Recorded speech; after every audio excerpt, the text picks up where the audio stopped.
कोविड-19 vaccine लेने के बाद बुखार क्यों आता है?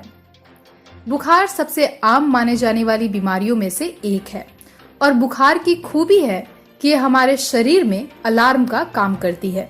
आज इस वीडियो में हम यही जानेंगे कि बुखार शरीर के लिए अलार्म कैसे है और कोविड की सुई लेने के बाद बुखार क्यों आता है। नमस्कार, आपका स्वागत है डीएस न्यूज के नए शो कारण में। पहले तो हम लोग ये जान लेते हैं कि बुखार आती क्यों है। जब आपके शरीर का तापमान एक तय तापमान जो कि 98 डिग्री फ़ारेनहाइट होता है उससे ऊपर चला जाता है तो हमारे घर वाले और डॉक्टर कहते हैं कि आपको बुखार है।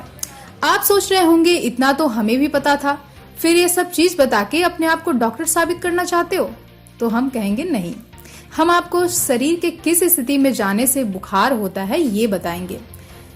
आपने कभी नेताजी का काफिला देखा है या फिर कभी किसी बड़े आदमी को बॉडीगार्ड के साथ देखा है? देखा ही होगा।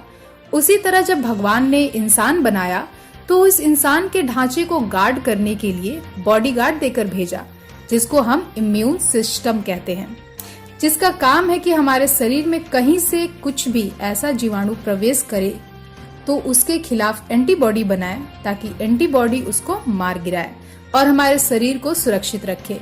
इस कड़ी में जब एंटीबॉडी अपना काम करती है तो हमारे शरीर का तापमान बढ़ जाता है और तब हम उसको बुखार कहते हैं। अब समझ में आया हमने पहले ही क्यों कहा था कि बुखार एक तरह से शरीर का अलार्म है।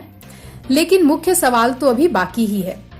कोविड-19 का वैक्सीन लेने के बाद बुखार क्यों हो रहा है? उसका जवाब भी ऊपर ही था। जनाब देखिए, होता क्या है, जब हम कोविड-19 की सुई लेते हैं तो उस सुई के जरिए हमारे बॉडी के भीतर कोरोना का आरएनए दिया जाता है, जो कि हूबहू कोरोना की तरह ही होता है। अब जब आरएनए हमारे शरीर के भीतर जाता है तो हमारा इम्यून सिस्टम उससे लड़ना शुरू करता है ताकि उसके खिलाफ एंटीबॉडी बना सके और कोरोना को हरा सके, और इस काम में हमारे शरीर का तापमान बढ़ जाता है और हमें बुखार आता है। अब समझे कोविड के वैक्सीन लेने के बाद आपको बुखार आने का कारण। अब अफवाहों से बचिए और तुरंत वैक्सीन लीजिए अगर अभी तक नहीं लिया है तो।